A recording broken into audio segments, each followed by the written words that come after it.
Fala pessoal, todos bem? Sejam todos muito bem-vindos, eu sou o William Godoy. Esse vídeo tem um patrocínio da 1xBet, que é uma empresa bookmaker que garante a vocês grandes ganhos e pagamentos rápidos. Aqui nós temos o nosso cupom promocional exclusivo para vocês inscritos, que é Godoy1x. Através aqui do nosso cupom, você vai baixar a 1xBet e aí vai fazer o seu depósito, insere o nosso cupom para você resgatar bônus em dobro no seu depósito. Depositou 100, vai te retornar 200, depositou 250, retorna 500, até R$ 1.500 você vai garantir com o nosso bônus em dobro aqui com Godoy1x. Rodada desse final de semana, no sábado, muitos jogos. Futebol internacional tem Girona e Real Madrid, Flamengo e Bahia, inclusive a nossa opção, Fortaleza e Grêmio, São Paulo e Corinthians, Cuiabá e Fluminense, Internacional e Atlético Mineiro, tem muito jogo também pelo Brasileirão e você pode aproveitar tudo na 1xBet, claro, com o nosso cupom promocional Godoy1x, combinado? Inclusive, né, galera, nesse sábado, então, Flamengo volta a campo, Campeonato Brasileiro, Maracanã, Flamengo e Bahia, até então, com o Mário Jorge, que ali, de uma forma meio que ali interino, assim como já vimos nesse ano, foi ele que comandou o Flamengo naquele jogo contra o Maringá, né? Esteve ali na beira do gramado ali para suprir esses hiatos, né? Que o Flamengo tem essa necessidade. Vai demitindo bastante, vai usando bastante o Mário Jorge. Então ele estará até então na beira do gramado contra o Bahia, um jogo muito importante para o Flamengo. Ainda a procura por ingressos é muito fraca, então a expectativa é que a gente vai ver um Maracanã com poucos torcedores do Flamengo, que tem sido muito atípico e acaba sendo uma grande resposta, né, dessa insatisfação da torcida do Flamengo por esse ano de 2023. Então, Flamengo e Bahia, já deixo o convite para você acompanhar a nossa live pré-jogo, uma horinha antes da bola rolar, às 3 horas, você chega junto que a gente vai falar bastante sobre esse jogo. Falar bastante, que é, né, vamos falar do Tite, né, o famoso fala muito, né, do Tite. Vamos falar um pouquinho sobre o seu comportamento ofensivo. Tem algo que, inclusive, ele já revelou, né? Então, assim, um segredo aí que acabou já revelando, que a gente pode ver sendo repetido nos seus trabalhos e, quem sabe, aí a gente vê no Flamengo também. Que é o seguinte: o Tite tem um pouco da sua organização, a gente já trouxe alguns vídeos falando sobre formação tática, já falamos um pouquinho sobre a importância daquele Corinthians de 2015, de que forma, né, ele meio que ali era elaborado, meio que era estruturado, e sobre o seu aspecto ofensivo, né, entre algumas dessas jogadas, a gente vai ver a busca pela superioridade. Contudo, essa busca pela superioridade, ela é bem característica. Como ela é feita? Que superioridade é essa? Então, por isso eu deixo o convite aqui para você acompanhar o nosso vídeo. Deixa o seu like, é muito importante, claro. Se inscrever no canal para acompanhar as notícias, informações, análise e opinião sobre o nosso Flamengo. Que superioridade é essa, galera? A superioridade numérica, pelo lado do campo, fazendo 3 contra 2. E aí não sou eu, o William, que estou falando isso, o próprio Tite já falou sobre isso, inclusive fez uma matéria com os colegas nossos, na ocasião foi no Globo Esporte, acabou divulgando até então, e a gente vê uma padronização repetida, inclusive na seleção brasileira, passa pelo seu treinamento, e eu vou mostrar aqui para vocês essas imagens desse estudo que a gente acabou fazendo. Como eu trago aqui, ó, primeiro essa imagem aqui, é do treinamento do Tite, tá? E a gente vê que, ó lá, os jogadores estão com a camisa branca, né? E ali os membros ali da comissão, né, de preto, só pra gente entender que, ó lá, é o 3 contra 2. Então, como a gente vê ali, tem 3 jogadores contra 2 jogadores, ele iniciando essa triangulação. O que foi, inclusive, repetido, né, acabaram trazendo, né, para essa matéria, que foi repetido no jogo, ó. 3, como vocês podem ver ali, ó, 3 contra 2, jogada de fundo utilizando esses 3 jogadores. O próprio Tite, na prancheta, né, sinalizando, buscando a profundidade.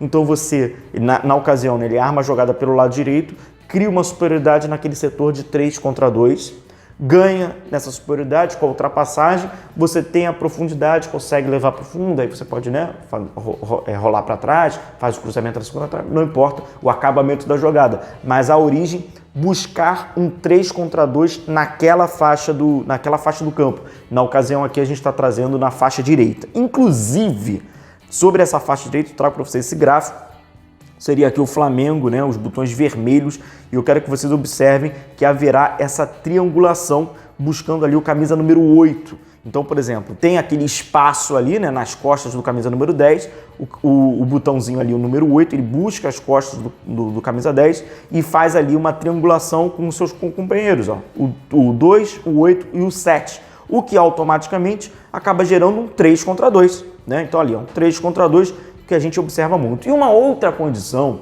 e a gente viu muito, gente, isso é repetição, cara, é importante a gente olhar, a gente analisar, vocês estarem aqui é importante, porque aí ninguém vai se surpreender, No Corinthians de 2015, O centroavante, a gente inclusive falou que era o Wagner Love. Na seleção brasileira, a gente viu que o Tite usou por muito tempo também o Gabriel Jesus.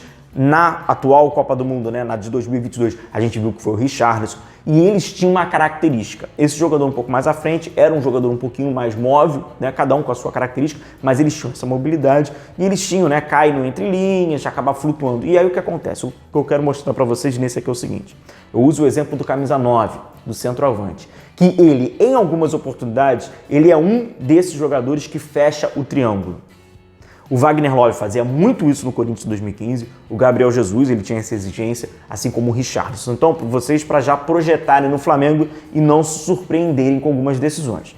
Esse camisa 9, ele tem essa mobilidade e ele fecha também o triângulo. Então, como vocês podem ver aqui, ó, o 9 que vai fazer essa aproximação aos companheiros e a lógica é a mesma lá. Fez um 3 contra 2, com um companheiro camisa 2, com um companheiro camisa 7, mesma lógica. O que, num grosso modo, trazendo dessa parte ofensiva, que o Tite já falou sobre isso, ataca com 6, vamos defender com 4, dentro dessa disposição tática dele, que trabalha muito no 4-2-3-1, 4-3-3, 4-1-4-1 e o 4-4-2, é mais ou menos isso aqui, ó. É cada companheiro ter duas possibilidades de passe, formando vários triângulos. Tá? O próprio Tite já havia mostrado, né, já havia falado um pouquinho sobre essas formações do triângulo, que nada mais é de uma figura geométrica, né, beleza? Trazer a superioridade. 3 contra 2, você forma um triângulo e os dois adversários eles acabam ficando dentro desse triângulo e aí você cria essa mobilidade. Eu vou trazer num próximo vídeo para vocês, para ficar ainda mais destrinchado, sobre a questão do Tite, sobre o ataque posicional, porque certamente haverá aquela dúvida corriqueira sobre o estilo do jogo e sobre esse aspecto da terminologia, o funcional, o posicional. A gente vai entender que tem muito do ataque posicional, porém, algumas questões do jogo traz esse um pouquinho mais funcional, não fica tão engessado naquele aspecto que o pessoal tem do jogo de posição, que aí não é só o ataque, tá, galera? É o jogo por completo. Mas eu vou falar num vídeo mais à frente sobre esse aspecto. Mas então, a superioridade, ela traz, né, por esse caminho do lado direito com os triângulos. E que jogadores são esses que normalmente são utilizados? Isso é muito importante. A gente viu isso acontecendo no Corinthians e também na seleção brasileira. É com o lateral daquele setor, o meia e o volante daquele setor. Então, por exemplo, no Corinthians, a gente viu muito acontecendo com Jadson, Fagner, em algumas ocasiões aparecia o Elias, e aí quando não era o Elias, por exemplo, o Wagner Love. Então tem muito esse diálogo dos jogadores do setor. E quem acaba tendo essa mobilidade maior é o companheiro, o meia do outro lado, ele também tem essa proximidade, e o atacante. Então, sempre para formar ali 3. Então, certamente é um padrão que a gente vê o Tite fazendo. No Flamengo, muito mal comparando o que o Flamengo seria, né? Wesley, Everton e Gabigol. Wesley, Everton, Pedro. Wesley, Everton e o volante pelo lado direito, né? Aí pode ser o Alan ou o Pulgar, não importa. Esse é mais ou menos um caminho que a gente vê para criar superioridade. Beleza? Então, conceito, superioridade. De que forma? Triângulo. Como? 3 contra 2. Com quais jogadores? Do setor e utilizando muito também o homem de referência para ele fechar no respectivo lado. Beleza? Então a gente vai trazer bastante vídeo aí falando sobre o Tite, enfim, falando um pouquinho sobre esses aspectos ofensivos, defensivos, para ninguém ficar surpreso. Então deixa já o seu convite para você deixar o seu like, se inscreva aqui no canal e a gente vai acompanhando e falando bastante sobre o nosso Flamengo, beleza? Um forte abraço a todos vocês, continue se cuidando, a gente vai se vendo por aqui, um abração a todos, tchau, tchau.